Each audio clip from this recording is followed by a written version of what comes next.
Gym basketball. It's a game on the ESPN app. The Rays hitting the Red Sox with a 6-run third to lead Boston 7-1 in the fifth. But the story here, Xander Bogaerts removed from the game in the second inning after a positive COVID-19 test. He is the sixth Red Sox player to test positive for the coronavirus. Meantime, pregame, Javi Baez and Francisco Lindor apologized to Mets fans regarding their thumbs down gesture intended as a dig at New York fans who have booed their underperforming team. When they got underway in the suspended game against the Marlins, more boos came as the Mets fell behind 5-1 into the ninth when the home team came all the way back with the winning run scored by, yes, Baez.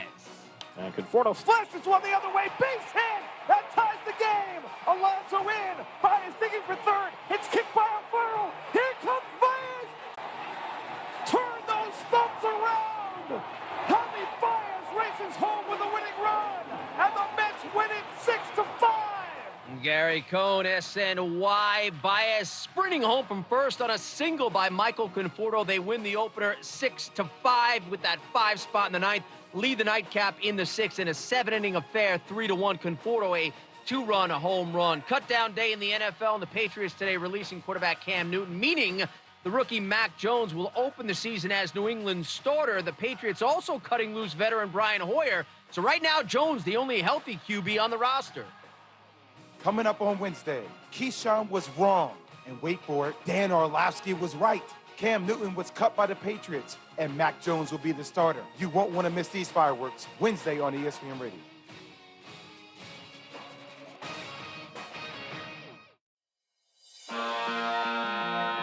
Isn't this a sports show? Clinton has said, accurately, I might add, on the Facebook page. Almost Entirely Sports, a show where Josh reads all of his tweets, and I have no counter-argument to that. That is true and fair. Almost entirely. Excuse me. I'm talent. I'm talent, sir. Unhand me. This is Almost Entirely Sports with Joshua Brisco. I am Joshua Brisco. Rudy with the reverse slam. Beard with a judgmental gaze. What's up, Beard? How you doing? I'm here. Take the show with you by listening on the Sports Radio 810 mobile app at 810WHB.com or by searching for Almost Entirely Sports wherever you get your podcasts. Is this the most important thing I could be talking about? Well, I mean, probably not. Debatable. This is Almost Entirely Sports on Sports Radio 810 WHB. A very big day in the NFL, a little bit of a surprising day in a couple places for the Kansas City Chiefs, and plenty to talk to you about over the course of the next 2 hours here tonight on Almost Entirely Sports. I'm Joshua Brisco, Rudy Salazar on the other side of the console, Beards McFly on the other side of the glass. 2 guests for you tonight as well. That's right, we're double dipping on a Seth Keysor Tuesday. We'll talk to Seth at 9 per usual on a Tuesday, and we'll go into 8:30 today with Lyle Graversen of Arrowhead Addict. He'll join us here in about 25 minutes or so. Obviously, the big news from today all funnels through the roster cutdowns that happened across the NFL. Nobody made bigger job. Good luck. I mean, I'm guessing the Patriots don't do that if they're not relatively confident in him. So I'm guessing it probably works out, but it was sort of jarring. I think it's also the right move. My thing is, I think if you draft a first-round quarterback, I would just throw him out there. Sure. Because the thing is, again, Patrick Mahomes obviously ended up a great situation. He'll talk about setting for a year was a big part. Patrick Mahomes was always going to be good. He was always going to be this good. If a quarterback, and Mac Jones sucks, sitting for a year wasn't going to change that. I think right. You don't sit for a year, and that's the difference between being, Kirk Cousins and, Patrick Mahomes. Right? And if you're a team, you want to know the true value of your assets as soon as you have them. So that's interesting. And also, maybe Peyton Manning will finally have his rookie interception record broken.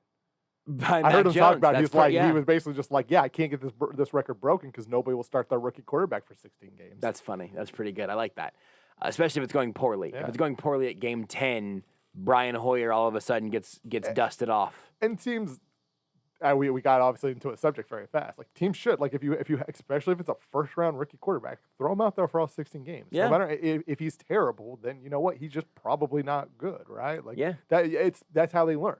You can speed up the learning process by actually playing a guy all 16 games versus, 5 games or 6 games, right? Like The that's Broncos how are you still learn. dealing with the consequences of that because Teddy Bridgewater is going to start, and they're probably pretty sure they know what they have in Drew Lock. But, I mean, you want to know for sure. Yeah. And to be at this point and still have some questions, or to have gotten to this point before you can actually make that call. You're in year 3, and he's only started 20 games. Something like that, yeah. I mean, he's only been a starter for a full year once. I mean, like, again, and it's different if you draft a guy in the 3rd round, right? And it's like Drew Luck was a 2nd round pick, but like, especially if it's a 1st round pick, a high 1st round pick, Find out what you got. roll with the guy. See what you got. Don't be. Andy Dalton, baby. And it's Andy Dalton time in Now, of course, Chicago. if you draft a quarterback in the 1st round, it's late in the 1st round, you obviously have an elite quarterback already, like Joe Flacco. You ride, Sure. you ride Jimmy with Flacco. Garoppolo, let's Sure, go. that's a great point. These are all great. You guys are making some great points. But let Trey Lance cook. Let Justin Fields cook. Jimmy Garoppolo, I don't know if you remember this, played in the Super Bowl, Rudy. He didn't win it like Joe Flacco No. did, but he got close. He's here. I know Jimmy Garoppolo is not elite. He was the chosen one in New England. Is Joe Flacco elite though? We'll have to judge him in the regular season. So those are the stories that, have taken the That NFL was an world Andy by Dalton storm. little Easter egg. If you didn't, I didn't that. catch it. You want to give it one more time? Yeah, I said, is Joe Flacco still elite? Guess we'll have to evaluate him in the regular season. Got it, because Matt Nagy said we're going to. I Nagy get it. said that about Andy Dalton. Got to see what Andy Dalton can do in the regular season. Got to see. There's not enough information out there. We need more science. I'm trying to do my own research on if Andy Dalton is a good regular season quarterback. Andy Dalton So ever will been in a playoff Hold game? on, Beards. Andy Dalton got FDA approved too freaking fast, and I want to see him in the regular season some more. Has he ever been in the playoffs, though? Yes, he's never won a playoff I don't think he's ever game, won a though. playoff game. Okay. Yeah. Because I was hoping that he hadn't been, so then there was literally nothing but evidence that he's played in the regular season. Because the Bengals And the have won. preseason. Don't forget preseason. That's important, too. Preseason. Well, unless Justin Fields looks great in the preseason, in which case those games don't count. Yeah, the Bengals have won a long time without winning a playoff game, I believe. Yeah. Did they get shellacked by the Steelers once in the only playoffs or something? 144 Yeah. career regular season games. Wasn't that the Vontaze Burfict game? Also, Maybe. I'm pretty There's so sure. many of those. That's true. I'm pretty sure Shout out to Chaotic Warrior for subscribing to the Twitch channel with the Prime. they lost to a Appreciate you, Chaotic Warrior. TJ Yates led Texans team. Oh, Andy Dalton is 0-5 in the playoffs. 0-5? Yep. He lost to Houston in 2011, 31-10. Then 2012 lost to Houston. This was the TJ Yates game, 19-13. Then lost to San Diego, 27-10. In 2013, 2014 lost to the Colts, 26-10. 2015 lost to Pittsburgh, 18-16. Well, he was inactive in that game, so he did not play, but the team lost. So yes, Andy Dalton As a starter, as is a 0-4. starter is 0-4. Was a member of the Bengals for 5 playoff runs, in quotes. Beers, Jogs.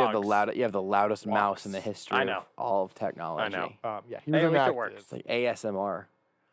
Wow. I mean, look, but if I've said it once, I've said it 1,000 times. You need to see a quarterback's Oh my. 5th playoff game to know what they can do. What was Mahomes' 5th playoff game? Was it the Super Bowl game? No, I don't think it would have been. No, that would have been 3. Yeah. It might have been. I think Mahomes has played 6 No- playoff games. No, that would have been now, 4 right? because it would have been AFC Championship game. I don't know.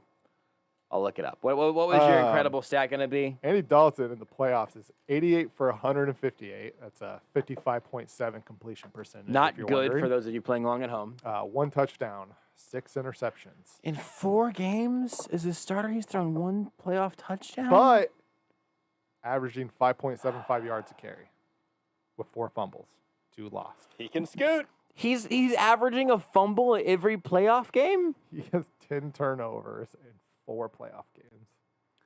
So Mahomes is at 8. Listen, maybe he's just not a playoff quarterback, but he's great during the regular season. 8 playoff games for Patrick Mahomes. He had 2 in his first year, and then it was you know what, Beard's right. His 5th playoff game was Super Bowl 54. Yeah. Nailed it. I mean, it took us that Oh, yeah, long. because he had the year before, obviously before the Super Bowl. That wasn't their first year in the playoffs with him. So that's what's going on around the NFL right now. Something much more important is happening here in Kansas City. Did Patrick Mahomes get cut? Jody Fortson's on the 53-man roster. This sounds bad. This has been in my backpack for a while. The first one sounded like you were strangling a duck. So like I was. that was like Cam Newton trying to celebrate. Like That duck Yeah. has been in my backpack for a long time, Beards. Only you guys in the Twitch audience and the Facebook viewers saw that. But yeah, I strangled the duck, and Andy Dalton's been a starter in the league for 10 seasons. so the Chiefs cut down to 53. They took it all the way down to the wire. There are a few guys. I'm going to kind of just rattle off a few names of guys who did not make the cut here before we get to a couple of the big ones. Patrick Mahomes. Devin Key, likely a practice squad candidate. Zane Anderson, probably the same there. Omari Cobb, very likely a practice squad candidate. Damone Harris, Wyatt Miller, Austin Edwards. Both Derek Gore and Darwin Thompson. The Chiefs are not worried about Darrell Williams or Clyde Edwards-Helaire's health, apparently, because they let both of those guys go. I am confident that one of those dudes ends up on the practice squad. Yeah. I am less confident that Darwin will make it, though, just through waivers. I could see a team being rightfully enamored with his talent. Darrell Williams, the lineman, not the running back, Marlon Character, and also Shane Buechele. He's going to end up on the practice squad, or they're going to have a quarterback there. Maybe he gets likely. claimed. I don't really think he's going to. I think he probably makes it I through. mean, he seems likely to be on the practice squad. Yeah. Sorry. No, I wasn't even disagreeing with you. I was Gotcha. sort of just talking to myself, honestly. But then there are a few more that became a little bit more surprising in some of the moves that came down to the wire. Garrick Dieter, not necessarily super surprising, probably ends up on the practice squad as a veteran. We'll see. Marcus Kemp got released, and I'm saying this out here now. Matt Derrick, I think, was the one that had this first on Twitter. The plan for Marcus Kemp is that he's going to get released. They're probably going to put Austin Blythe on IR and then bring back Marcus Kemp. The reasoning there is because if you put a player on injured reserve before you get to 53, and I think you got to get through some deadline tomorrow, then that player's entire season is over. J.K. Dobbins, Travis Etienne will not play in 2021 because they were put on IR before roster cutdowns. With Blythe or whoever, and probably it sounds like probably not LDT. Wouldn't be totally shocking, depending on where his hand is at exactly. But you can, because Marcus Kemp is a veteran, he does not have to go through waivers. So the Chiefs can just say, we're going to cut you. We're going to bring you back in like 36 hours. We just got to get Austin Blythe on this IR. He's coming back from a hernia. And then Blythe can come back after just 3 weeks. You get unlimited IR activations. And it's just 3 weeks now for injured reserve players. Same rules as last year. And 16-player expanded practice squads. So Marcus Kemp is going to end up coming back around. Yeah. Little surprised about Tim Ward. He got cut today. And I thought that Taco Charlton's release would definitely bode very well for him. There really wasn't. They didn't end up keeping as many ins as I would have guessed. Offensive tackle Prince Tego Wanogho, he ended up getting quite a bit of work at left tackle. Could very well see him get a practice squad spot. Thought he looked relatively good. Bo Pete Keys, a late draft pick, not in last year's draft, but not in this most recent one, but a full year prior. Not surprising to me. Did not get a lot of playing time. Did not seem to really pop off the screen in the preseason. Practice squad, possibly. Rodney Clemens, similar situation there. DiCaprio Boodle, undrafted free agent, similar situation there as well. And then the Chiefs had a decision to make because Kemp was going to make it, even though he did get cut. Yeah. I think he is receiver 5, basically, on this depth chart. And then they were going to have to make a choice between Doris French and Cornell Powell. Cornell Powell, 5th-round pick, 181 overall. French is a guy who came into the league with the Colts, dealt with some injuries, was a summer tryout, and throughout camp and the preseason, he continued to flash. He continued to look like an NFL wide receiver. He continued to wear Dwayne Bowe's number and do a couple slightly kind of Dwayne Bowe-ish things. And Cornell Powell never really popped. I don't think he had a standout play from camp, much less the preseason. But it was a 5th-round pick. Had a good senior year at Clemson. Had a good Senior Bowl. And if you would have asked me before training camp, I would have said that he was about as big of a lock as anybody who wasn't named Tyreek Hill, McCole Hardman, probably Demarcus Robinson. But if you said, hey, he's out here with the rest of those guys, could he be your receiver 4 this year? I would have thought it was a tall task to ask for a receiver in a rookie receiver in Andy Reid's offense, but it felt like that was probably on the table. But ultimately, the way the Chiefs seemed to shake this out, they cut Cornell Powell today. He could end up back on the practice squad, but it is extremely far from a sure thing. Matt Derrick brought this up last night. You know who has the first waiver claim in for all of these guys as they go through waivers? Trevor Lawrence's team, who was throwing him passes in his last year at Clemson, being the Jags, obviously. The rest of the league is always looking for wide receiver talent. Now, like guys like Kiki Kuti ended up getting cut today. There are a couple of decent. John Brown got cut today. Yeah. There are a couple of decent names out there. And for the record, I know some people have tweeted about them. I think they're basically all end up having similar problems with the guys the Chiefs currently have. It's funny though. It's just the Raiders gave him almost a fully guaranteed deal. Like it was like $3.5 million, and he wanted out. 3.25. He was like, guaranteed. I'm good. And they're gonna pay him $3.24 million to go play somewhere else. And that is funny. That is a good point. That is objectively funny for us. It's just like, good job, Raiders. They've had some, and like $3 million is not a lot, but it's just like a continued sign of like stuff that they issues that they make. It's a decent little wiggle room. You make a move somewhere along the lines. You can kind of you're usually always gonna have somebody kind of like write that on the books, right? Sure. But it's just like for them, it's just another. They just keep they're piling up, kind of like how it was like under John Dorsey a little bit, where that dead money just starts to, no one player was necessarily a lot besides Eric Berry, but it starts to add up real fast. The biggest difference probably is that the Raiders are not drafting good players, which is sort of John Dorsey's saving grace, right? He at least was drafting. The money wasn't great, but John the players Dorsey were good. Can identify talent. Yeah. I still to this day, everywhere he has done a good job of identifying talent. He also should probably not be your general manager. Yeah. Your director of like college scouting or whatever that title is. Sure. Absolutely. Guy's good. Probably shouldn't be the leader of the team. A couple other things real quick here. Kyle Long placed on the PUP list, and the Chiefs traded Yasir Durant to the Patriots for a 2022 7th-round pick. Good, it's fine. Jody Fortson makes it. Doris Fountain makes it. Chris Lamons, it was reported at one point by Mike Garafolo that he was cut, and then he didn't show up on the final cuts. And eventually Garafolo tweeted out that that Lamons had gotten the call that he was being released, and then was called back to say, no, you're not. I think he probably got that spot over Bo Pete Keys. Maybe they thought Keys had a better chance of getting to the practice squad. Maybe they just preferred him. I don't know. Dorian O'Daniel is on this team, and Darius Harris is on this team. That's 6 linebackers.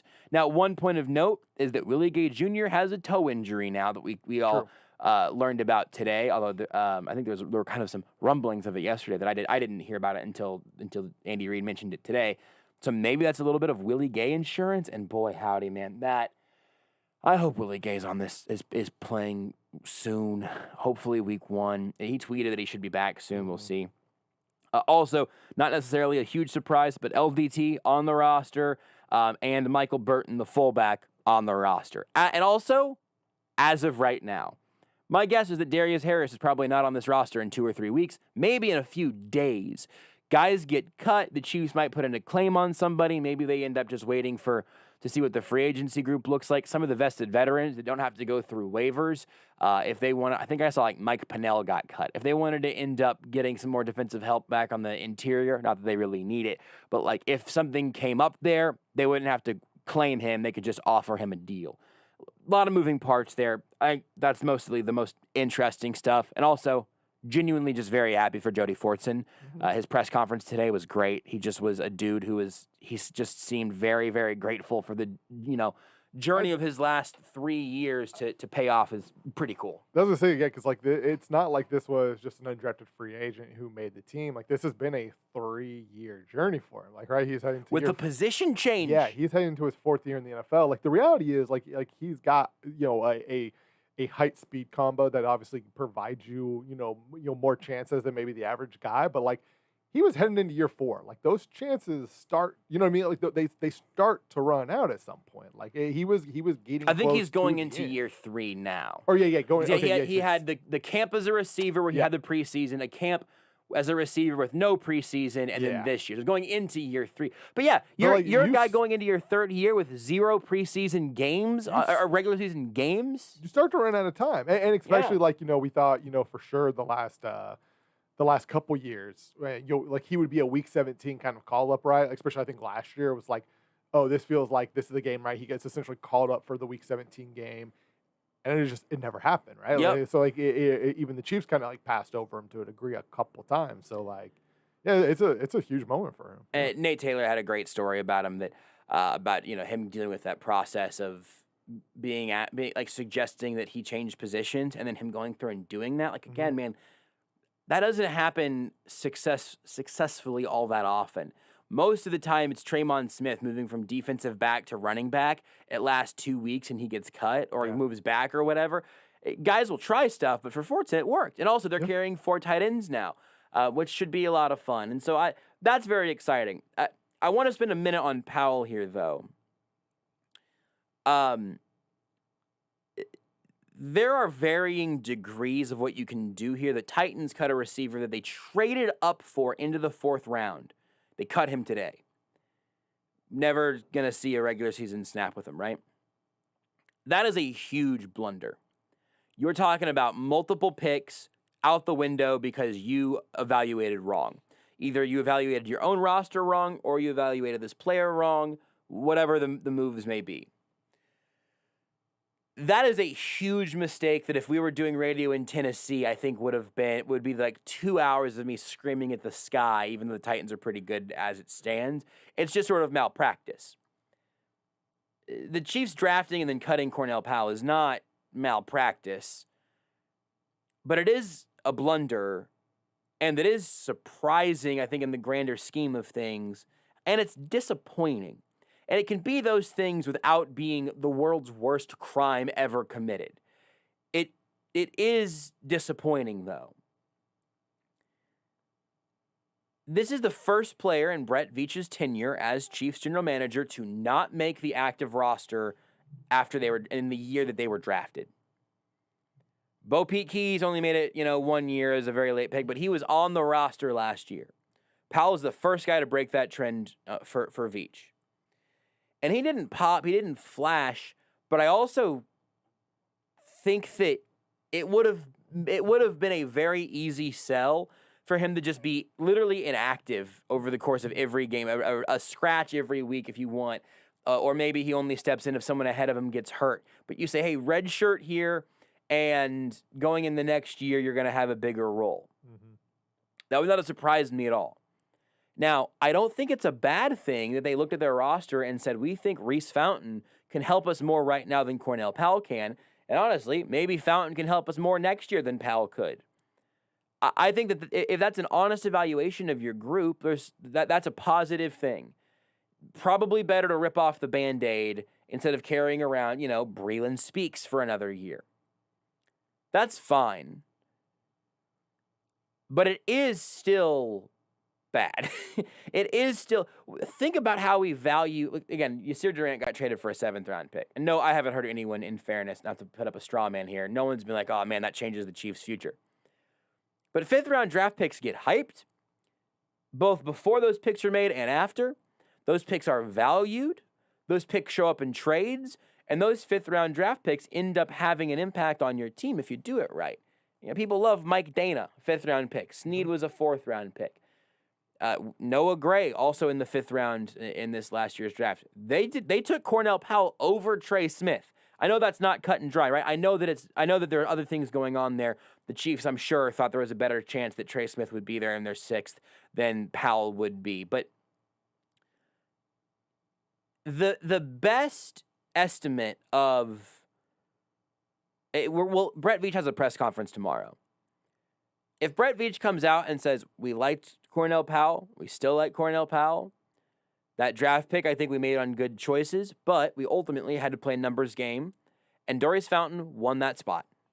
If he says that, I'm kind of cool with it. At least I think that's what I'm hoping to hear.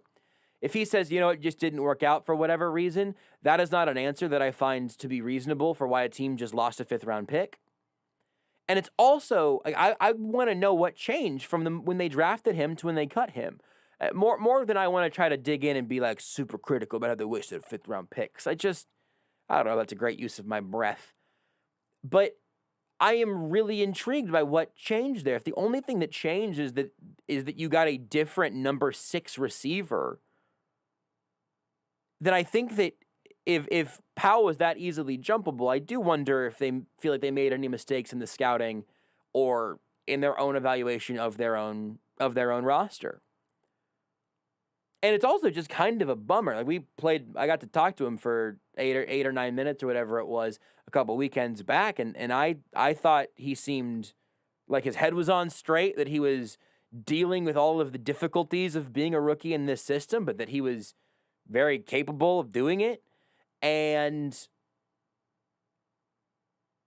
it is just disappointing to see that not end up gelling.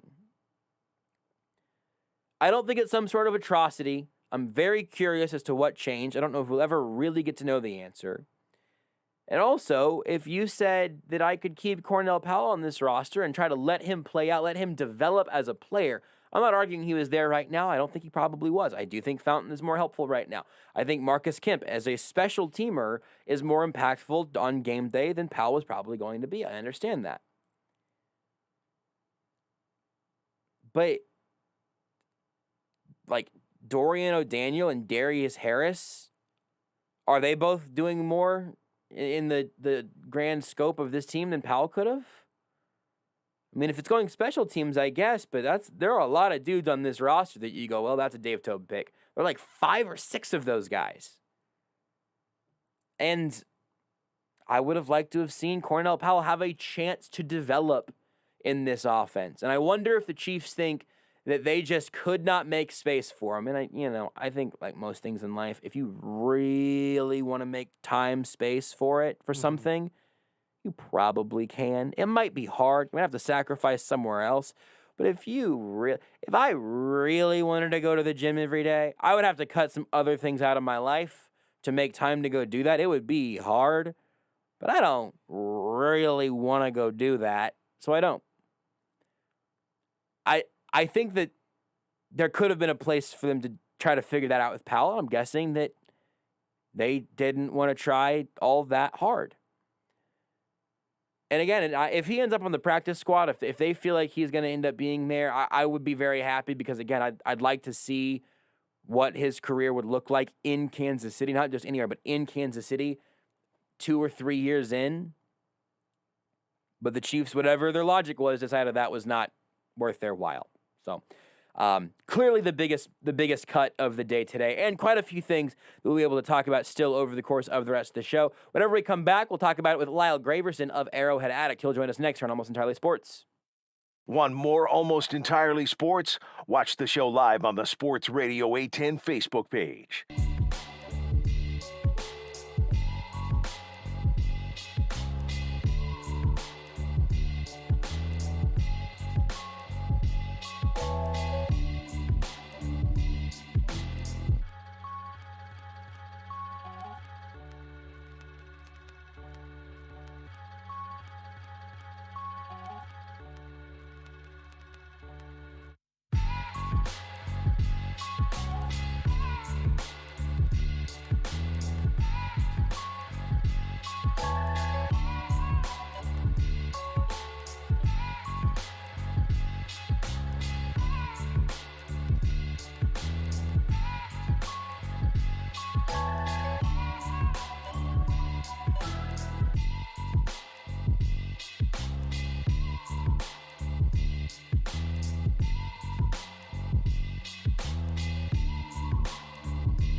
This is Almost Entirely Sports with Joshua Brisco. We all have things in this life we can't fully explain.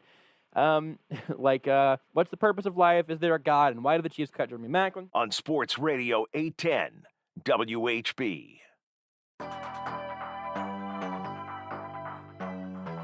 It's a good liner choice. I think that's the, last time. Hold on a second. What number was Cornell Powell was wearing 14. Maclin was 19. Yes. So not quite the perfect overlap there, but I still just remember being very confused about why the Chiefs cut Jeremy Maclin. Might have ended up working out. The whole thing was just very weird. Just a very weird tenure in Kansas City. Although it did last longer than Cornell Powell's did. One of the interesting moves the Chiefs made today, cutting their 5th-round pick, the first draft pick of the Brett Veach era to get cut before making an active 53-man roster. Lots of things over the course of all the cuts today that we'll continue to talk about. And now we have a little help to do it. We'll talk to Lyle Graversen of Arrowhead Addict. You can follow him on Twitter at Lyle Graversen and read his work at arrowheadaddict.com. Lyle, I mean, the story I think of the day is probably starting with Powell, at least in terms of kind of the bummer moves. Were you surprised, or what level, 1 to 10, were you surprised whenever you did see that ultimately come down, that he was not going to make the active roster? By the time the cuts came out, my surprise level wasn't very high. I'd say maybe like a 3 or a 4. If you'd asked me before training camp, it would have been like a 10. Like, I would have been like, there's no way possible.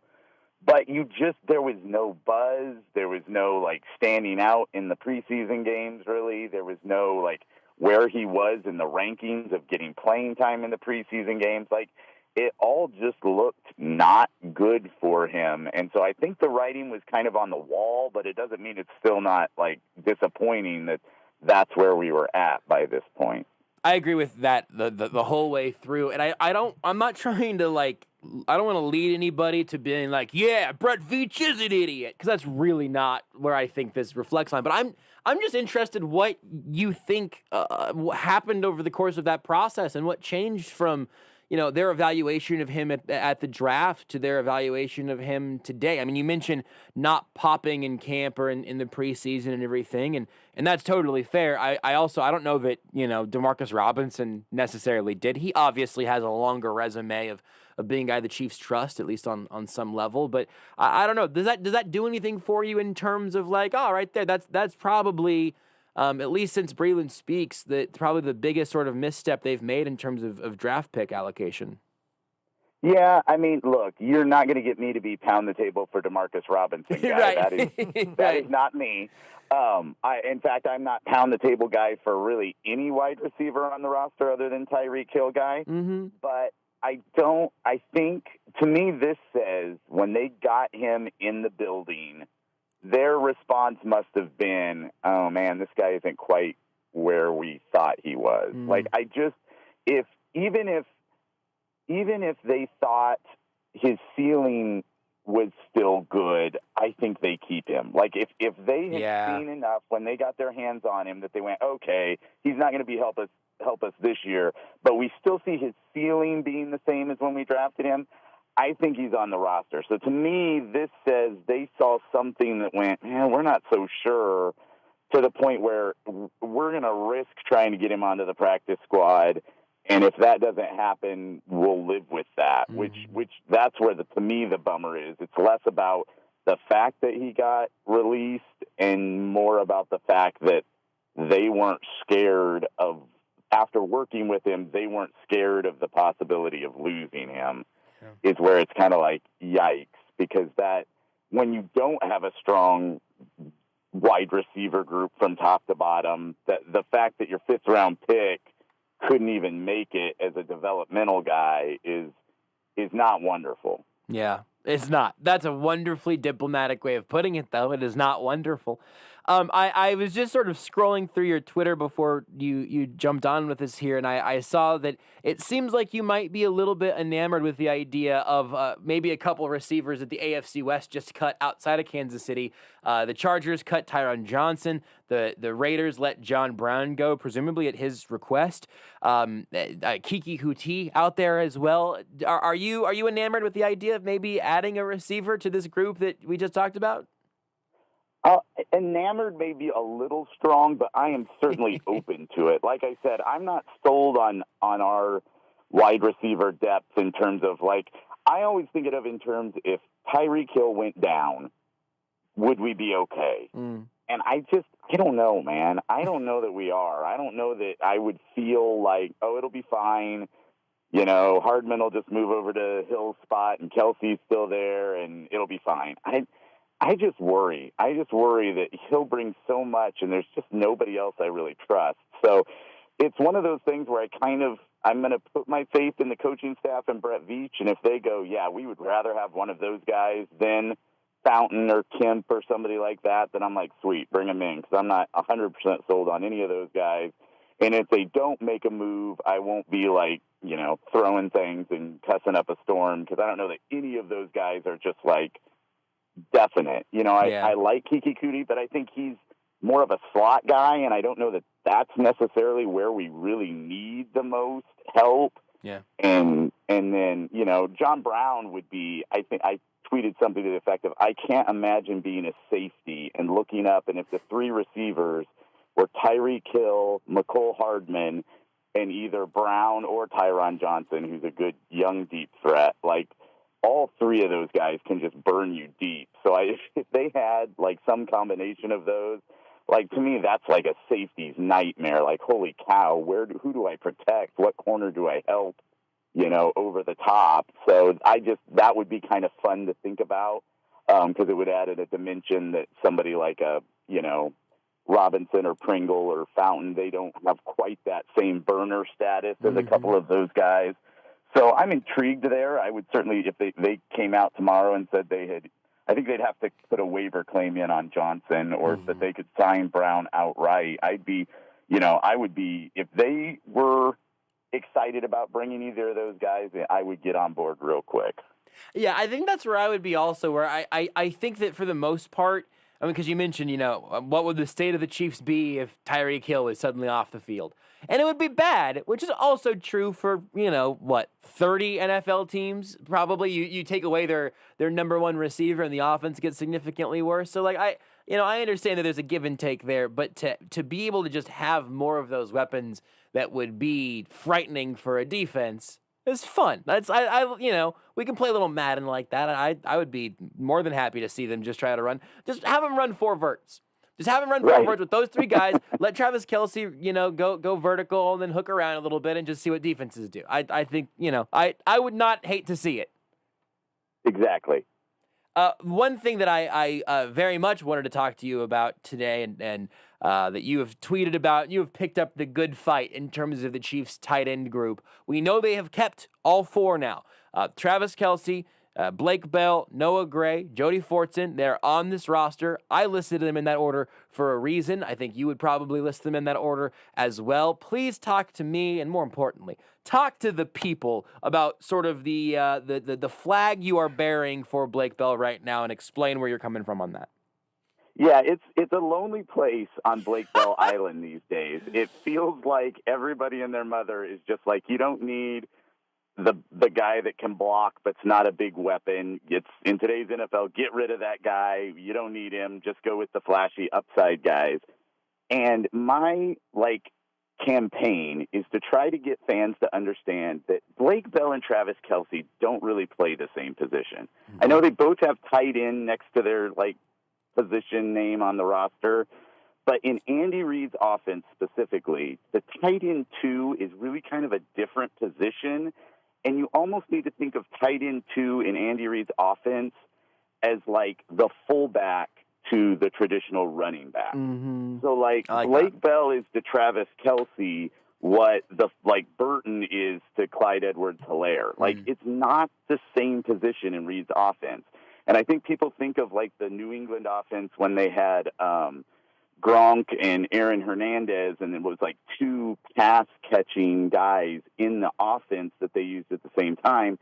Reid has never done that. And you can say, well, he just doesn't have the right guys. But if he'd wanted to, in over 20 years as a head coach, he could have got the guys to make tight end 2 a part of the pass-catching offense. But I've done the math. I've looked it up. The average number 2 tight end in receptions on an Andy Reid team over the length of his career is 14.6 receptions per season. So less than a reception a game. It's not a position that is an important guy in terms of running routes and catching passes. He's out there as an extra mobile blocker that he uses in a bunch of his different formations. And I think last year, and this math may not be exactly right, but I think Keysor, who is obviously not great, but was their primary number 2 tight end, he was graded as a blocker on like 75% of his snaps, and only as a receiver on 25%, whereas Kelce was graded as a pass catcher on like 70% of his plays, and only on a blocker is like 30%. So it's like a night and day difference between the two positions. And so my position has always been, keep Blake Bell. He's the best blocker. I know Fortson's getting better at blocking. If he continues to improve, maybe next year Bell's only on a 1-year contract. Maybe he can take that position over.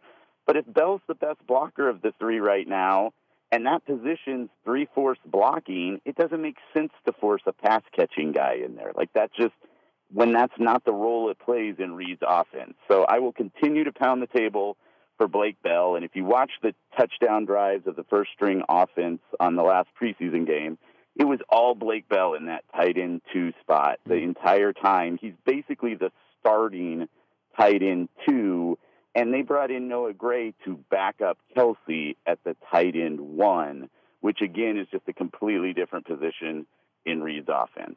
And I'll step off my soapbox. No, I'm going to try to pull you back up onto it, because I think all of that is like basically unimpeachable, right? I think that's super. I'm couching it this way because it's going to sound like I have a sharp retort, and it's not a retort. I'm honestly interested in how you see it. With all that being said, why do you think that they end up making the call to keep 4 tight ends this year? Which they also did at the start of the season last year as well, because it was Kelce, Keysor, Ricky Seals-Jones, and somebody else who I've like erased from my memory. Anyone? Was that Say it again. Yelder, maybe? Deion Yelder. It absolutely was. So I mean, they've kept 4 a couple of times, and in this case, it is Blake Bell and then Noah Gray, who is like Travis Kelce light, and I mean that like literally, and then Fortson, who maybe is a little bit more of a tweener, but he's certainly more on the pass catcher side as a converted receiver than he is like a road grader like Bell is. So how do you see them using those 4 guys with everything you just said, like as the baseline? So I think, one, you've got Andy Reid. And so while I still think he'll continue to use the traditional tight end 2 that he has for over 20 years, he's certainly capable of scheming up some plays. And we saw that with the 4 tight end set on the 1 touchdown in the last preseason game. I also think if Fortson hadn't gotten a great big seal of approval from Dave Tobe, I think there's a lot of upset Chiefs fans today because I'm guessing he doesn't make the roster. Yeah.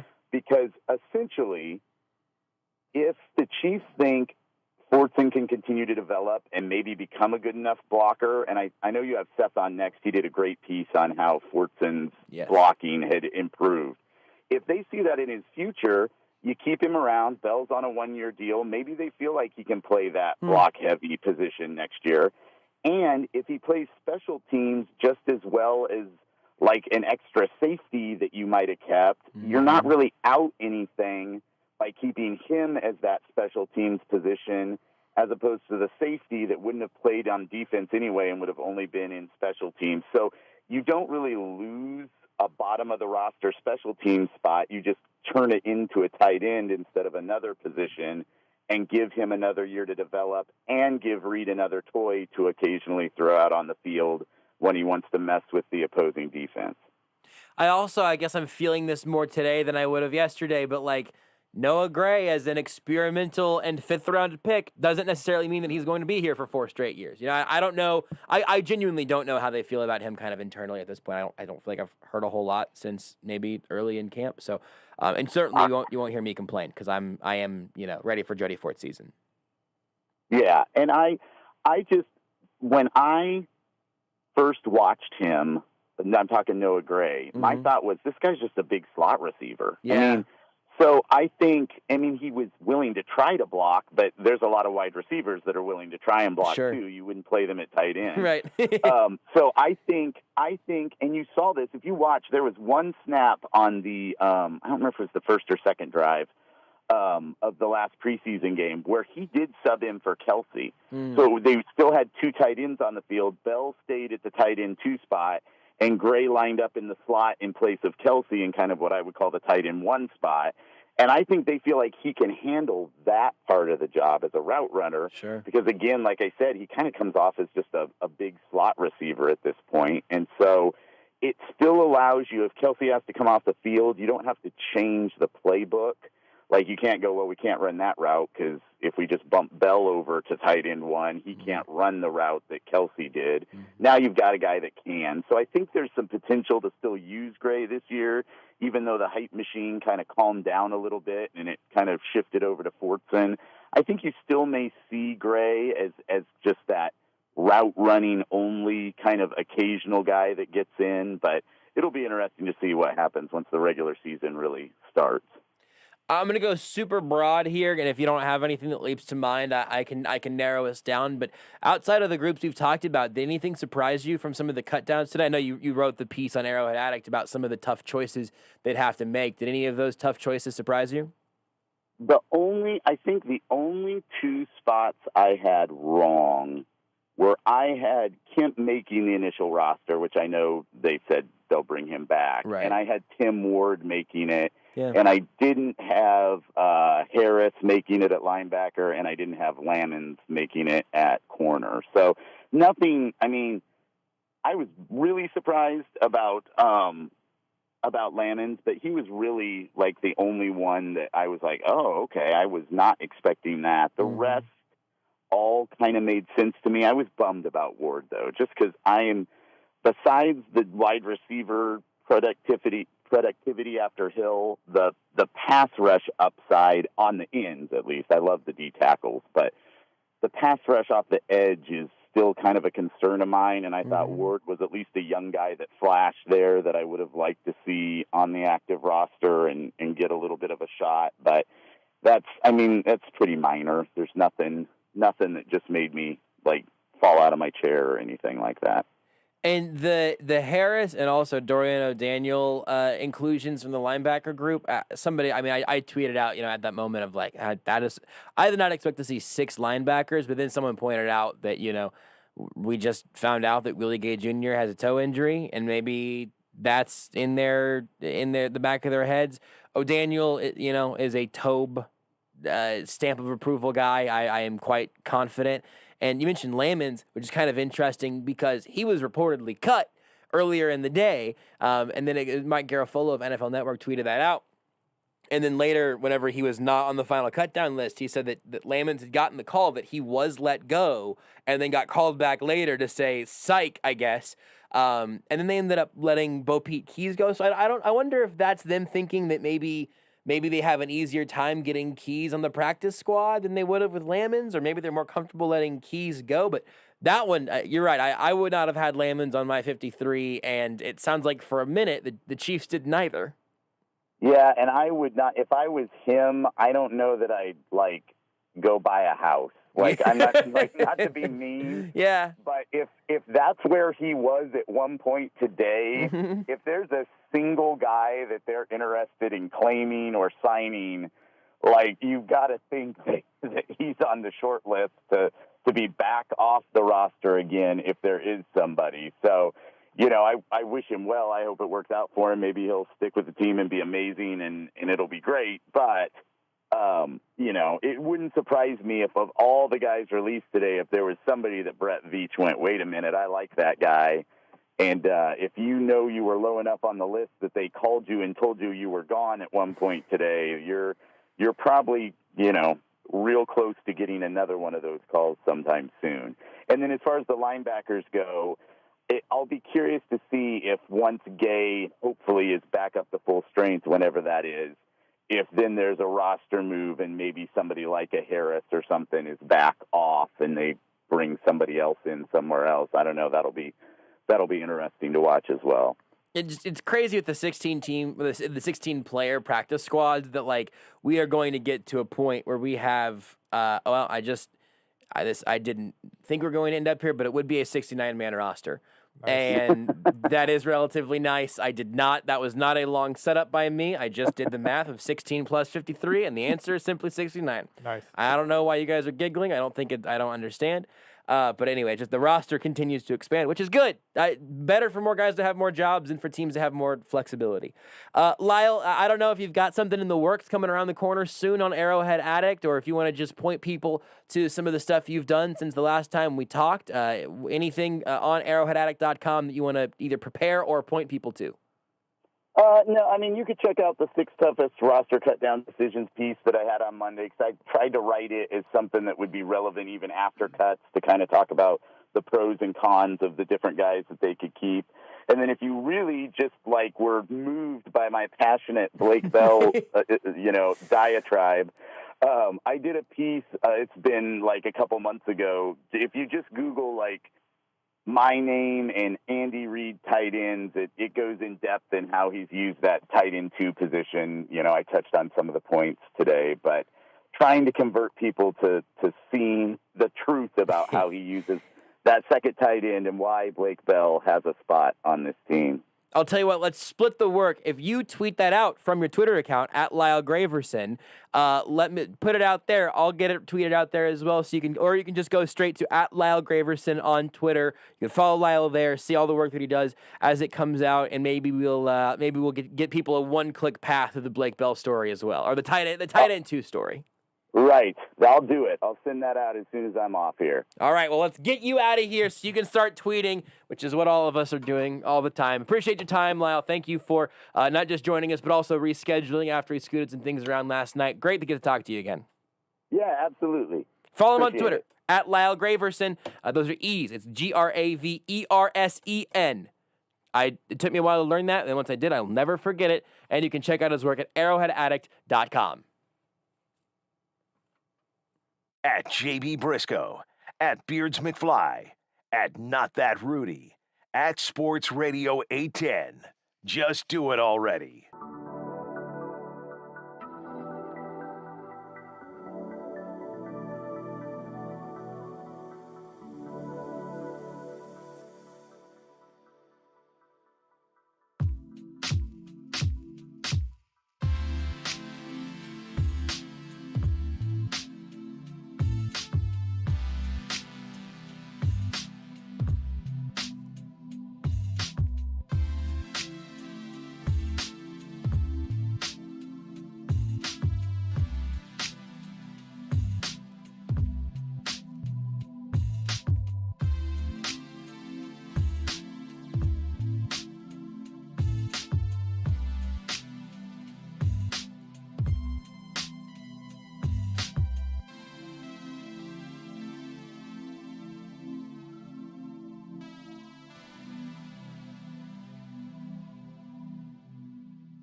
This is Almost Entirely Sports with Joshua Brisco on Sports Radio 810 WHB. A few things from our Twitch chat. You can watch the show, twitch.tv/sportsradio810, also Facebook and YouTube. The Twitch chat, it's going to be honest, it's just great. Chaotic Warrior subscribed earlier tonight saying, apparently it's my 6-month subiversary, thanks to those who Thank gifted. you. And I fully recommend doing it. Apparently it worked, because Ice Pyro resubscribed a little while ago, said don't tell anyone I'm at work right now. And then Lenexa subscribed and just said meme culture rules with a Z. So shout out to the Twitch chat for continuing to be the absolute air beneath our wings. Ice Pyro also said Bell's better than any Chiefs tight end not named Kelsey last year. And yeah, I think that's on the Chiefs, he clarifies. I think that's probably true. He also said nice. Because it's a 69-man roster now? Yeah. Also, Credible Hulk said nice. Because have you gotten All any caps. closer to understanding what that's about? No. Okay. When you're older. Someday. Seth Keysor is next. You are listening to Almost Entirely Sports with Joshua Brisco on Sports Radio 810 WHB.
Now it is time for very serious football talk with the man who hates money almost as much as he hates the idea of a healthy sleep schedule. You will find Seth Keysor everywhere except for in his or your bed, because not only does he not sleep, he's also a faithful husband. So that's important. The man who has so many children, his wife figured he wouldn't even notice if she bought a few chickens and ducks for the backyard. We should have an episode where we just have my children appear on the show in ascending order. So we'll do like a minute of Lucas, then 2 minutes of Isabel, then 3 minutes of...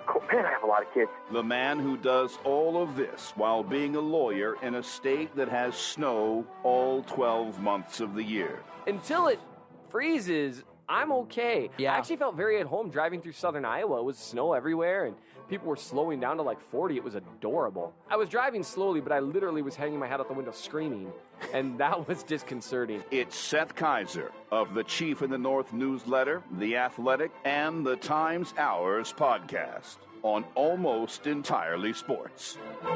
It's a very busy Tuesday, and Seth Keysor is back with us to celebrate it. I guess celebrate might be sort of a strange word for a cut-down day, because there's obviously a lot going on, and that lots of emotions, lots of guys finding different spots, maybe ending up on the 53-man roster, maybe not. A lot of moving parts, a lot of things going on, and I can announce right now here for you, Seth, there's going to be something about it coming up soon on the Chief in the North newsletter, so I'm looking forward to that already, even though our conversation just began. It's always nice for you to set high expectations before we even start. It scares me, but I'm excited as well. Oh, yeah, no, I mean, I think high expectations, usually scary, usually don't live up to them, but at that very beginning, it makes people feel good. And by the time they're disappointed, they might not even realize it. Absolutely. That's actually how, almost verbatim, how I proposed to my wife. I was pretty confident that was going to be the punchline. That's always the punchline, isn't it? Oh, that's what my wife said. Yeah. On a side note, just completely unrelated, because I referenced my wife in that respect, which I did have someone once tell me that maybe I should just refer to her by her name, because she's not like mine. Well, you love Borat, though, so it's so hard for you not to just say, it's how I proposed to my wife. You just do that all the time. Yeah. Well, no, it's just I hardly ever say her name. Yeah. She pointed that out to me a few years ago, that when I say her name, she thinks I'm like mad at her. And so because I always call her like babe or hun or darling or whatever what the thing is. I call her babe or hun or darling. One of those normal things. Yeah. Cupcake, whatever. Are you Kenny Chesney like 20% of the time? And so hey, I the house, darling. Sorry, I'm done. She does really like that song. And so anyway, I can't call her that to other people, so I always just end up saying my wife. One fun thing about being a parent, though, which is where I was going to go with this, is that you get to end statements to kids all the time with your mom, and it sounds like you're constantly dunking on them. It's like, oh, what's going on tonight? Well, I'm actually going to go out with your mom. And it never stops being funny. It's like, well, that's not what your mom said to me. That's really, you know what? I hadn't given that any thought, but I like that. That's pretty funny. It's so much fun. Wow. That's very good. Well, so, I mean, I don't have any idea how to segue to talking about Jody Fortson, but I would like to. I just feel you know what else is fun? Fortson season. You're really close. You got to pull it together. It's kind of a portmanteau. You got to remember, I'm the guy that says darling. I can't combine those words. It is officially season. Yes. Here on August 31st, it is officially Jody Fort's season. Not only did he make the 53-man roster today, he was one of the two guys they brought up to the podium to talk after Andy Reid before all the cuts were even announced. So Jody Fort's season here with a bang, and they're carrying 4 tight ends. I know that we're all excited about that, but also we haven't talked to you on this show since you had your Jody Fortson film review come out, where you essentially proclaimed, and I'm guessing this is what put Brett Veach over the edge, that he had in fact very much earned that roster spot. I assume that's what was the straw that broke the camel's back. Absolutely. I'm not going to do any follow-up to confirm that, but I'm going to assume that it is. It's awesome that he made the roster.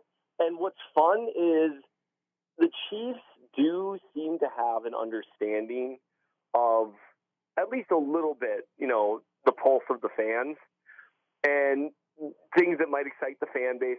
And they kind of get it. You know what I mean? Like in certain things, I think Andy Reid gets it. Like he gets what a big deal this is to Jody Fortson. Mm-hmm. To almost make it a couple years in a row. And then to, last year, he talked, that's the awesome story that Nate wrote that there's just heartbreak and maybe if you change positions, all that. And he manages to finally make it. And one thing I love about Andy Reid is he gets that. And like you said, the fact that they have him up on the podium, basically saying hey, dude, and let's not take that to mean too much about his role this year. He's probably not going to be in the headlines much as the year goes along. He might catch a pass here and there, but odds are it won't be a huge role on the team. But to say hey, dude, this is your day. Yeah. Because this is probably the best day of his life. Yeah. And that it's just such a cool thing. And I thought it was really cool that they recognized it. And I think it is a recognition of the work he's done. And that's what I focused on in terms of learning how to do the dirty work at tight end. He's not going to be an inline tight end, at least not yet. Mm-hmm. But he's been willing to put on weight and do the dirty work in the trenches and do everything that he needs to do. And so it's awesome to see that rewarded.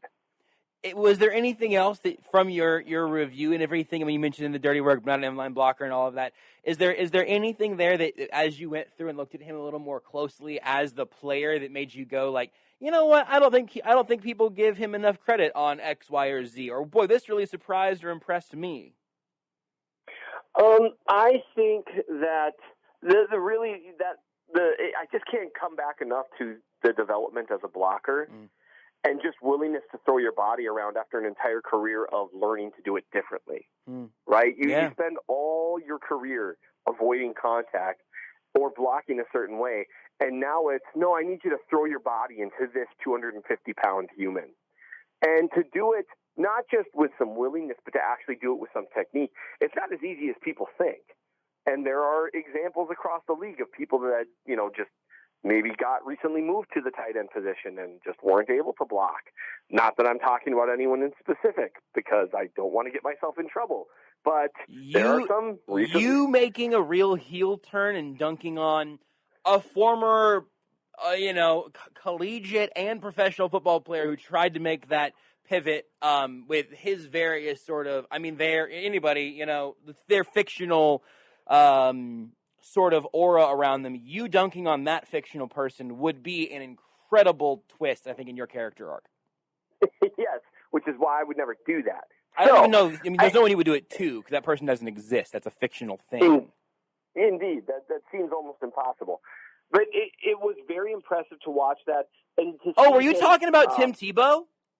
So with Jody Fortson, the thing is that it was impressive to watch him develop that ability, because it's not as easy as people think to shift from one mindset to the other, and to actually alter your body and how you're built. And he doesn't seem to have lost a lot of his athleticism. He's not like this incredible athlete for a tight end, but he's a good one. And he attacks the ball. He's got some burst. It really is fun. And then some of the second level blocking stuff that he was doing too, in terms of staying in the lane and keeping up and mirroring movements at the second level, he looks like he's a natural at that. And so those things are fun to watch. I hope he gets a chance to make a few plays this year, because that would be a lot of fun. Me too. Since we're kind of going on roster stuff right now, I want to just know what you think, what you thought whenever you saw that Cornell Powell was among the cuts. I don't want to be revisionist and say it's not a surprise. I don't think it was a surprise from the last 2 weeks, maybe. But it's the first draft pick in Brett Veach's time as GM of the Chiefs that did not make the initial roster. Even guys who went lower than Powell did. He had a nice senior season at Clemson, a good Senior Bowl. He seemed like he was going to be a pretty good fit in this offense. I am not optimistic that he's going to clear waivers, because I'm sure that some other teams that had a similar grade on him will probably be interested in adding him to a thinner receiver group. Maybe he ends up in the practice squad. I would hope that he does, but Are you surprised, or if you even could take yourself back to pre-training camp, how surprised would you have been? And then what do you think kind of went into all that with Cornell Powell not making it? I think when I wrote about Powell, the thing that I wrote about him is that there's a clear plan there in terms of a skill set.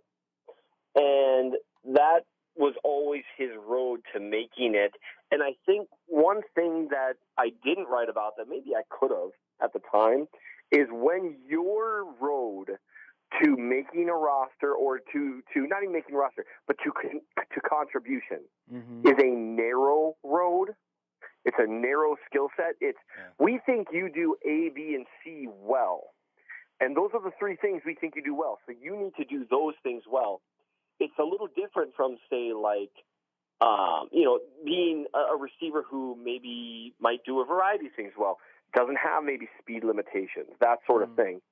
And I think that pigeonholed him a bit to where it's you need to stand out in those areas rather than just looking overall okay, right? Yeah. Because then the danger that you run into, and I think this is what happened to him here, is if it's a very specific skill set they're looking for, it's more likely that they can find someone that has that specific skill set who maybe looks a little more athletic than you, maybe stands out just a little more in preseason play.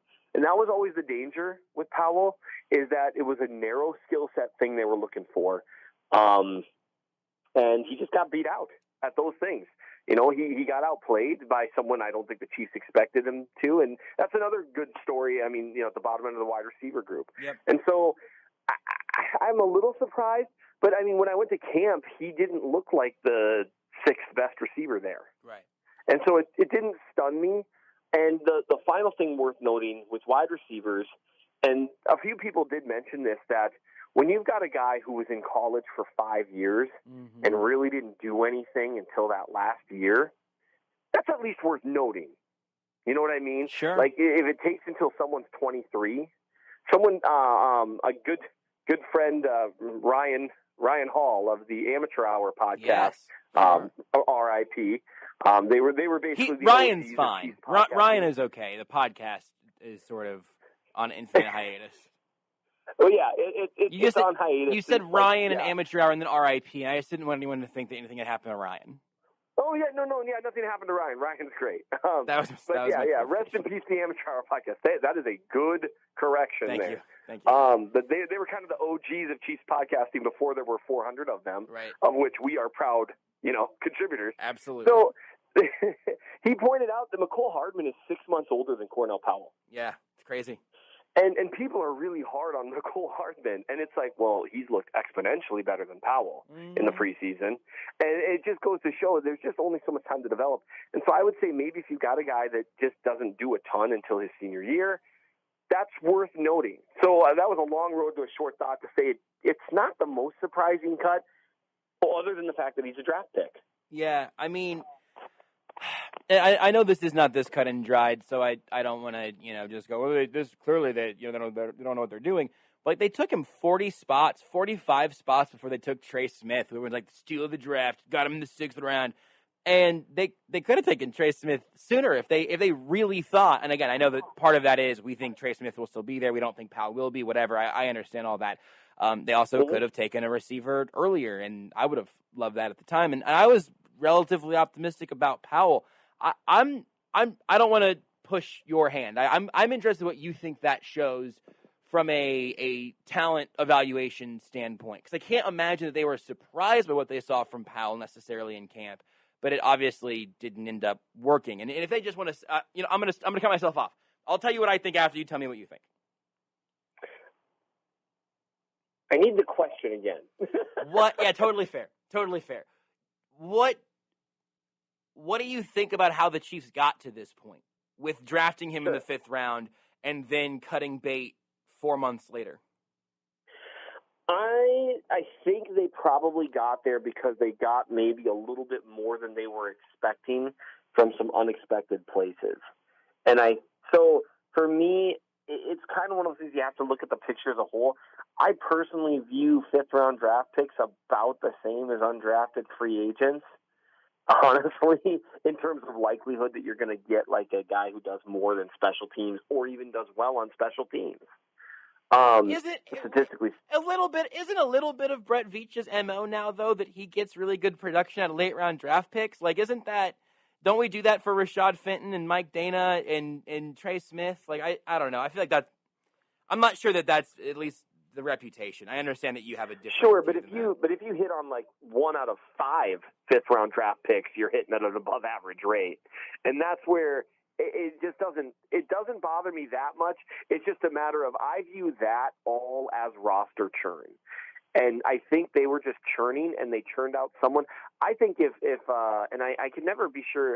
Is it just Fountain? Fountain. It's like the thing that shoots water out of the ground.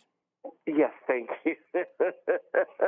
I never pay close enough attention during the broadcast, so I got to do better than that, Fountain. I apologize. Wow, you bullied me for paying too close of attention to the preseason broadcast. Oh, what a turn of events. Yeah, this is very heel turn segment. It really is for me.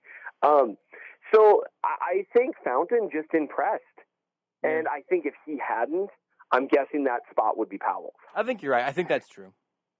And so I think I'm curious if it says a lot about Powell. Curious if it says a lot about Fountain. But it's not like they had other spots that they could have given, right? It's not like they're the idea that some of the receivers there were untouchable.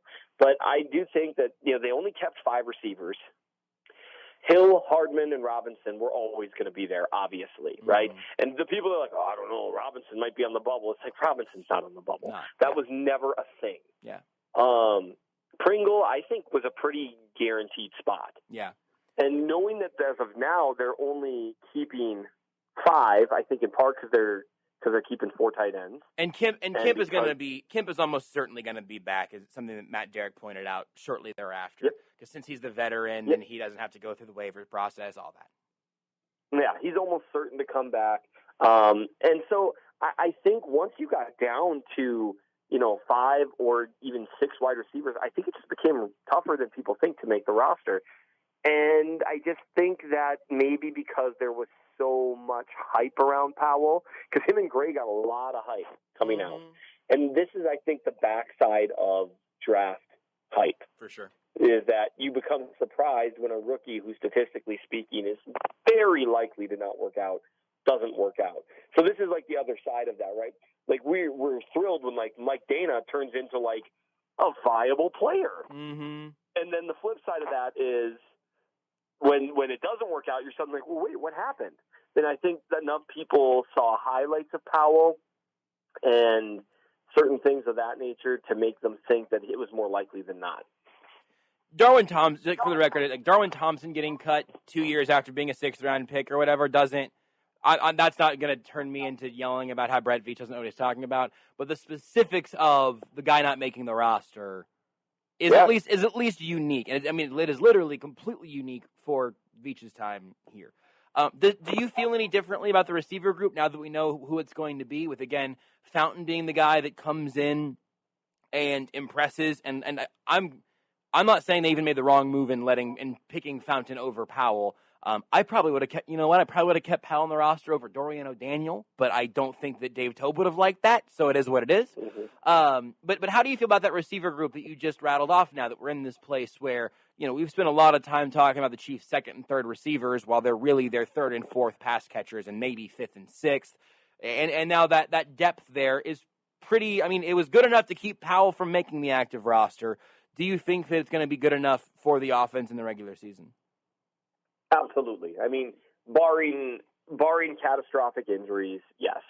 And this offense is much, much more about the trio of Mahomes, Kelsey, and Hill than it is anything else. Yeah. I guess, you know what? You throw in the offensive line as a unit there. If those things are good, it matters who the receivers are. It couldn't be you and me, but it doesn't matter nearly as much And I think that's just something that gets lost somewhat. I know a lot of people say things like, well, take Tyreek Hill off, and then what do you have? And I get that because, you end up, like, if you look at, like, the Tampa Bay Buccaneers roster, if they lost Mike Evans, they still got Godwin and Brown. I get all that. But that's a unique situation. And I would just say that, I think that's what people compare it to is teams that are situated better than anyone else in the NFL. And that's like the comparison where I would just say, I think, pretty much any team that's built around a star receiver, if you take that star receiver out, yes, that would be catastrophic. Yeah. And so that just doesn't move the needle for me too much. I feel it's pretty much the same as I did, maybe a little more optimistic than I would have had it been Powell over Fountain, because to be honest, I felt like Fountain outplayed him, and that would have felt like a default win. Mm-hmm. Kind of like what we were talking about, why it's impressive that Niang is winning that right tackle job from all appearances, because it wasn't a default win, because they like Mike Remmers. Right. You know what I mean? It would have been the opposite of that situation. So I guess I feel like 2% better. It's not a significant amount, though. I hope we get to see like a little bit of Fountain out there. I do think that for the most part, we're going to have spent a lot of time talking about Fountain, Kemp, and Powell, and then Demarcus Robinson is going to get most of the X receiver snaps. Like, I think that's probably, or Pringle, I guess. But I think that's probably the most likely thing. I want to talk to you about the offensive line a little bit, because you had a piece specifically looking at Creed Humphrey go up since the last time we talked on this show, and I'm excited, and I know you're excited also. I don't. This does not include the stats from the Vikings game yet. I imagine they will not change a whole lot. But through the first 2 preseason games, Creed Humphrey, remind me really quick how many. I did this bit on Time Czars. I'm going to do it again. I don't care. I'm shameless. Remind me again how many losses you've charted for Creed Humphrey, because I have a hard time remembering the specific number. That would be the same number of times you and I have followed through on being tased or eaten a ghost pepper. That's probably at least one, right? 0. Oh, it was 0. It is the number of times that I have said to myself, man, I want another kid. It is.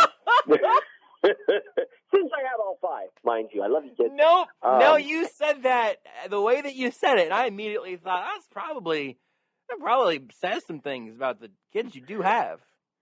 I mean, I love them all. They're all awesome. But the number of times, how about this? The number of times Jazz and I have said we want one more kid since having our 5th kid, and saying, man, that's a lot of kids. Yeah, that makes sense. That's a whole buttload of kids right there. A lot of kids. And so they would be 0. And I'm going to be charting his snaps here. Last week I had a trial that just took up all my time. I'm waiting on getting a little more information, and then I'm going to try to chart his snaps. My plan is actually to write about Lucas Niang, because I think Trey Smith has gotten a ton of publicity and coverage. I might write about Orlando Brown, too, because there's just some interesting things there. He's basically winning ugly, which is interesting. But Humphrey, there's an argument to be made, and I said this on Times R, too, that if it weren't for the fact that Joe Thuney is a robot, Creed Humphrey would be the best lineman of the preseason, and he still might be. I think he's been just a little bit better than Thuney during the preseason. Now, I don't expect that to continue, because Thuney's he's just a machine. He looks the same against everyone. It's hysterical and kind of cool. Humphrey's been awesome, though, and that's kind of flown under the radar a little bit. I want to see if he kept that up, because it would be really cool to say that he pitched a shutout for the entire preseason. That'd be fun. That'd be awesome, yeah. Well, you got to go read the piece in the Chief of the North newsletter, mnchiefsfan.substack.com, and watch him do all of these different things. It's watch him in space. It's watch him grind through a run block. It's watch him clear out a lane. It's watch him protect Patrick Mahomes. It just seems like at every turn, and again, there's all sorts of gifts throughout this and everything. At every turn, it seems like Creed Humphrey has basically aced every test. That would be a really accurate way of saying it. He has just done absolutely everything they've asked of him. There's one snap in particular where he's matched up against a 330-pound defensive tackle and just stonewalls him. It's a fun one to watch, because at the same time, Joe Thuney just owns a spin move. It's a lot of fun to watch. He's just done everything that they need. And the strength at the point of attack was supposed to be something that was maybe a question with him. And so far, he's looked a little stronger than advertised in terms of how he looks on some of these double teams and combo blocks. He's been a bit more of a road grader than I expected, while being just as good in space as I expected. Now, does that mean he's been Trey Smith as a road grader? No, it doesn't. But I expected him to be more like an average guy in terms of push, and he's been above average there. And it's really cool to watch. And you and I have it's been 3 years of us telling people the run game doesn't matter as much as people think, right? To the point where I've almost gotten bored of the discussion and started to flip sides on you over the last year, which has been kind of fun. We talked about running backs for a little while yesterday because people were very sad about the Chiefs cutting Darwin Thompson and Derek Gore. And, J.K. Dobbins and Travis Etienne get hurt and they get replaced by guys who have put up incredible production over the years and all of that. I'm not going to tweet about it again in that form because it's not enough space. And talking about it has gotten kind of boring and has sort of just become, I've become a parody of myself completely by accident. Anyway, you can continue. That was just me being selfishly self-conscious. I totally understand. And I think that's part of the reason why I haven't changed my position on this at all. You and I agree 95% of the way, probably actually more like 99.9. I just, maybe even 100 now that I think about it, but I just get to the point to where when I hear something repeated over and over and over again, I start to say, well, okay, let's make sure we don't overstate it, right? Because it gets to the point to where it's easy for people to think the run game itself doesn't matter. Sure. And the run game does matter. It just matters a lot less than the passing game. I would say it matters probably more than either aspect of your defense. Just because it's less dependent on the opponent. Yeah. Right? Because passing defense, a lot of that is dependent on how well your opponent plays. Now, pass defense is more important. I can't. Yeah, the passing game reigns supreme in the NFL. But the interesting thing with the run game, and I'm actually tinkering around with this because I was a bad friend last week, and I'm just like, you'll have to be more specific. Sorry, I'm laughing. You'll have to be more specific about the time you were a bad friend. No, the times we call them legions, for they are many. But this time was when I was sitting there but what if establishing the run's important? And I'm sitting there just being a complete twerp. Here's the interesting thought process I have, though. I think establishing the run matters. Maybe even a lot. It just doesn't mean remotely what people have thought it meant for years.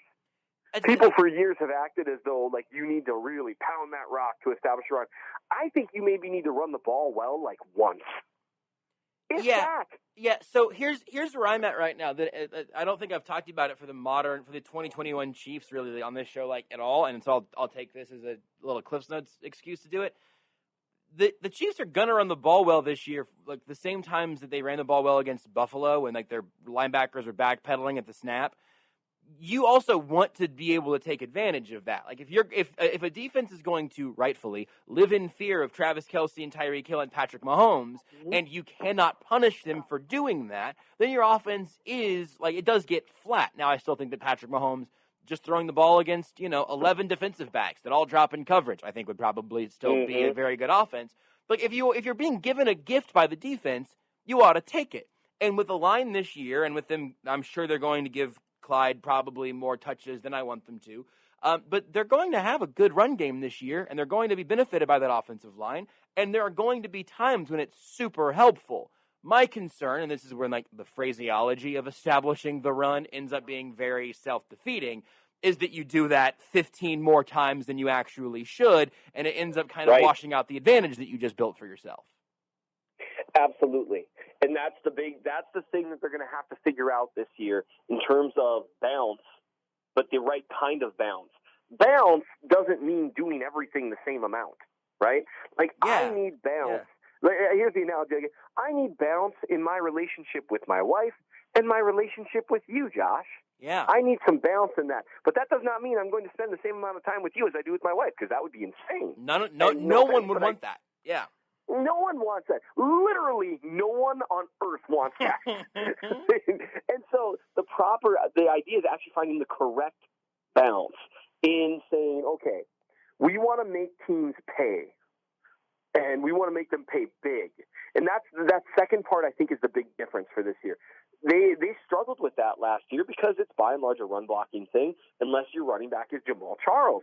I like Clyde Edwards-Helaire. I don't think he's Jamal Charles. Jamal Charles is one of the greatest football players to ever play. I will never, ever, ever back down from that argument with anyone. Mm-hmm. But you need to make them pay big, make them fear big plays, even when they're playing that way. Make them fear the run game so that they're forced to make difficult choices, to where it's not an easy choice. Now, are you still going to want to pass the vast majority of the time? Yes, because that's going to be the move. However, like you said, I like the way you frame that. When the defense gives you a gift, you want to be able to take it. Yep. And you want to be able to take it well. And that's kind of thing. Like the Buffalo game is a good example of that, but you want them to be able to even do it more, right? Mm-hmm. You want them to be able to rip off multiple 20-yard games and force them and here's where you can take advantage of the fact that they're still, with the way NFL coaches think of this stuff, you're still going to get those opportunities to pass again, because no matter how much it doesn't make sense analytically, if you are running the ball well, they are going to shift out of too high eventually. Mm-hmm. They won't be able to help themselves. Now, maybe not every coach, maybe a few will say, no, by God, we are not letting Mahomes beat us. But for the most part in the NFL, they're going to eventually shift. And when they do, you have them. Here's the other part of that. That's the key there. Here's the other part of that, though. Also, you don't have to guess, because you can just call an RPO and then have the answer. Patrick Mahomes can decide the answer. He can decide, are they going to adjust to the fact that we're able to run the ball and punish them 8 yards at a time, or are they going to continue to fear me, the fire-breathing dragon that I am, scorching them from above? Like, just if the Chiefs run a bunch of RPOs and like never any designed runs, and it's just about Mahomes reading the defense and then making that call in the backfield, you're not going to hear me complain about it. I don't like the predetermined, we're going to run the ball here and here and here and here because we're going to establish it, But I think you've also more or less laid out a bunch of that. So. Yes, and I think you described that very, very well. I do love the idea of the RPOs playing a big role and being able to do it more. I actually wrote about that at The Athletic, that I think you're going to see more R in the RPOs, because we reached a point to where it looked to me at times that Mahomes was pulling the ball and throwing, even when the read was probably better to run. And I don't think it's because he was making a stupid decision. I think, one, he's insanely confident, and if he thinks it's a 50-50 decision, he's going to keep the ball. If he thinks it's a 40-60 decision, he's going to keep the ball, even if it's 40 against him, right? I'm fine with that. 40-60 against him? Either way. I think you know what I mean. Yeah. And so he understood that they just weren't good at running the ball. The odds of them getting blown up a little bit, they were higher than they should have been. And so you end up with some forced throws. And so I think you might see a little more of the R and RPO, which only helps the passing game in that respect as well. It's not necessarily a schematic advantage at that point. It's a reactionary advantage. Yeah. Teams believe that you will R in the RPO. That's a big deal. And so I think it's going to help in little ways and maybe really noticeable ways. I'm just excited to see what the offense does, which I know we got dragged on a long road to a short thought here, but it really is that the third or fourth wide receiver is like, so. Right. Creed Humphrey's awesome. That's how we got there. And Creed Humphrey's he looks good. Yeah. He looks so good. I'm happy to have that little side chat because the next time we talk, you'll have a further look at Creed and also a overarching look at Lucas Niang, right? You said that's kind of up next? That's the goal, yes. There's a few things I really want to write on. I want to write about Niang. I want to write about what establishing the run should actually mean. And so Humphrey should become a part of that. The phrase sucks, because then it's going to end up. Because it also turns into those stupid graphics that's Chiefs were 11-2 with running the ball for 100 yards last year, and I just I can't do that anymore. I think I'm at a place in my life where I can't anymore. I have to let that go, and I need people to stop being dumb about it. It really is. That really is a tough conversation. And often what I try to tell people when they talk about how they're kind of annoyed with the way some of the conversation is framed with running the ball, what I tell people is that It is, if it feels like an overreaction, it's because there is a lot to react to. There, like the way that the conversation has been framed has been so inaccurate and set it up in such bad ways that it's important to almost overreact in the correction of that, if that makes sense. Yeah, 100%. That's a conversation I've had about politics before that ends up, and you want to get into that. You got another 20 minutes or so you'd like to dig into on that one, right? Would you like to leave? Goodness, look at the time. Look at the time. No, but you're right. I am not really here to apologize to people who, think that running the ball for 100 yards means that a team is guaranteed a victory. I'm not going to apologize for pushing back too hard on that, because boy howdy, are there a lot of people pushing that direction already, and boy howdy is it silly. So that was an excuse to say boy howdy, really. Boy howdy, darling. This was a good radio segment. If you want to read what's coming up on the Chief of the North newsletter, you can go to mnchiefsfan.substack.com. Or if you want to get a link straight to the insane deals that Seth is literally always giving away for the newsletter, you can go to bit.ly/SethHatesMoney. Or it's bit.ly/SethReallyHatesMoney. I think take you directly to the deal page. You'll see it when you get there. You can sign up for $12 for a year. And at the end of the year, Seth, correct me if I'm wrong, at the end of the year, that jumps up to $240 a year, right? It's $12 a year forever if you take advantage of the deal. Have some self-respect. That ship has sailed. Clearly, you've been doing this show for years. mnchiefsfan.substack.com. $12 a year forever for some of the absolute best Chiefs analysis you're going to find anywhere. mnchiefsfan.substack.com. Also, you can follow him on Twitter at RealMNChiefsFan. Seth, thank you for being here. Thank you for having me. Life is good. I look forward to seeing you in a couple weeks. I was kind of hoping you'd call me darling, but maybe next week. Did you know you can listen to Almost Entirely Sports anywhere, anytime? Well, you can. Just search for Almost Entirely Sports wherever you get your podcasts.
You're listening to Almost Entirely Sports. You're not going to let me talk about like the targeting thing for the next 6 minutes, are we? That's just not. I don't think. I mean, you asked what I wanted to talk about, then you wanted me to pull up the Call Me Arrowhead audio. So What's his name?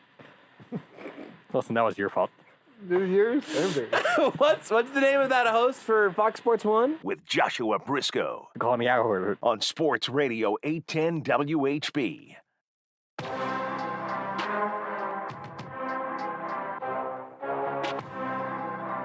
What's Beards' best mispronunciation? I think it's Vince McMursh. Vince McMursh is so but here's the thing. I don't know if Vince McMursh is the best or if it was simply the first, you know? I mean, there were some ESPN Kansas City ones where I said like quite a much and called it the United Arab Emirates. United Arab Emirates United is very Arab good. is my favorite. Because he swings and misses and he gets right back in that box. Oh, and no, hang on. cocks his bat again. No, let me find the audio No, for it it's because fine. it's Yeah. even better than I remember it because I got it wrong 2 different times, 2 different ways. Right, I'm just filling here because you're right. He's ready for United and he swings and misses, hops back in the box, gets his bat back up there on his shoulder, gets ready to swing again, and then it goes poorly, which is fun. Thanks again to both Lyle Graversen and Seth Keysor for joining us. I'll also give you a little PSA here. It's my last AES for a couple of days ever. This is the last show, and we're going to end it with Arab Emirates. I don't think you actually got that far into Emirates. No, I'm off the next few days, and next time you hear these dulcet tones on the radio, I will be filling in on the zone on Labor Day, right? It's Labor Day? This one Labor Day? I always get them confused. I think Rudy's going to be in for the whole. Look at that, the whole show. Beards will have we'll have half a dose of Beards, half a dose of Marco. So that show will be a lot of fun. So we'll do that on Monday. But I am going to I'm going to do something crazy these next few days. I'm going to take a break and not be on the radio. How dare you? Do you have your this particular mispronunciation? Go ahead and let the world hear. United Arab. What is that? What was that word? United. Wow. Was there a third one? United Arab. What is that? What was that word? United. Wow. Was there more after that? No. Okay. It's me laughing at you. First McMursh. During the commercial break, Beards was reading a story about. Do you have the story up, Beards? Still, you were talking about. Okay. Yeah, I've got it. Give me the sort of jump on this one, and then I'll tell you how I'm feeling. I was just browsing Reddit as I usually do, and I saw a headline here that popped up that was early test screenings of The Batman with Robert Pattinson coming out next year are saying it's a straight up horror movie and will be quote very graphic and very scary. Also reportedly has a 3-hour runtime. The 3-hour runtime is the only thing that I'm not sure I'm going to be here for. I don't like horror movies, generally speaking, but I've seen, like, It 1 and It Part 2 or Chapter 1, Chapter 2 or whatever. And I think if you are DC trying to make superhero movies, the dumbest thing to do is to try to make Marvel movies. It is to go back to what was the name of the guy from the first liner here we had for this segment, Beards? Remember his name? Colin Cowherd? You said it much better that time. But it kind of ties back to, like, for me, it's really frustrating that Fox Sports 1 has basically tried to do knockoff ESPN, and then it's not as good. I don't want DC to try to do knockoff Marvel, or if you're gonna do, I haven't seen the new Suicide Squad, but I haven't either. I thought the previous one was okay. And I've watched, this was a Shot Clock review a few days back, but I've watched a good amount of the HBO animated Harley Quinn show. Mm-hmm. If you're going to go big, colorful, to try to match Marvel on that level, you got to go farther than that and go wackier. And they've done that a few times. Or you could go really dark, and you could drive right past Suicide Squad. You could drive right past Justice League, wave by Christopher Nolan Batman, and apparently get to the point where Paul Dano is bleeping crazy playing the Riddler in this movie with Robert Pattinson playing Batman that is apparently bordering on a horror movie. I just watched the trailer again during the break because I hadn't seen it in a while. Rudy just like turns away from trailers typically, which I like to do a lot of the times. I like to go in without knowing too much, but on something like this, I kind of want to know what I'm in for a little bit. I will say again with the Marvel cool movies, as hell. and part of this is just like I'm just like hooked to the Marvel movies, and I watch all those, but generally I stay away from trailers to know as little about a movie as possible going into a movie. Some of them you can't. It's hard to. You're just gonna say. I remember Thor Ragnarok. I don't remember what streaming app I was using, but literally it was the only commercial. So I bet in a month I saw it, 1,000 times. It felt like, right? I could quote that. At one time it was like I could say it word for word that trailer because it was just the only thing that was popping up. The one benefit for Marvel movies, generally, I think, is that they're not going to give you too much in the trailer because they know just the amount to give you. And so, like, watching the trailer with Robert Pattinson's Batman here, like, I was afraid that it was going to push it a little too far. And then there was a thread, I think it was in the story that Beards was looking at, of, like, someone telling a friend of theirs about their experience watching it or whatever. And at some point, it's like, and something crazy happens at the end. It's like, I don't even really necessarily want to know that. I don't really want to know that all the time. But also, I say that out of one side of my mouth. And the other side of my mouth, I'm saying, the idea of a Batman movie with, like, some real detective work that's really dark that maybe has a big payoff of some sort makes me want to watch it, like, right now. Like, I would probably, like, if I could go home tonight and just watch the 3-hour screener version, I would be very tempted. And I freaking hate full spoilers, so I'm going to have to make that decision quickly, I think. Because if I wait around a week and then I see somebody tweets that, that It turns out the Riddler was his parents all along. Ooh, that's pretty good. I was going to say that Robert Pattinson's Batman is also a vampire, and it's a connective tissue to the Twilight universe. And so it's all, because Batman's and the Fangs and the vampires, it's right there. And in fact, maybe they even sort of hint at the vampiric stuff over the course of the movie, but that big twist at the end is all of a sudden shirtless werewolf guy shows up, and boom, it's actually a Twilight spinoff. What first name Jacob? Yes, it's Jacob and Edward. I have not seen any of the movies nor any of the books. Nope. I don't say that as a point of defensiveness or pride. Edward. I just don't really know. I remember when that was a thing. The whole deal. That is what also I remember. Edward. Do we think that kids these days, do we think they have stuff that's that embarrassing? I mean, everyone, like, TikTok is everything now. So I mean, they're eventually gonna be as old as we are and probably look back in shame on that. Speaking of, hold on, where's that sickly party horn? Because we didn't have an AES on Friday, and I forgot to mention it yesterday. So happy birthday to both Beards and Rudy. Friday for Beards, yesterday for Rudy. Yes. Appropriately celebrated as such. On a Tuesday.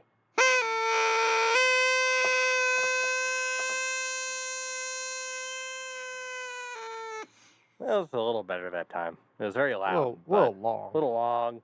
But it wasn't as sickly. That was just for Beards. This one's for Rudy. God.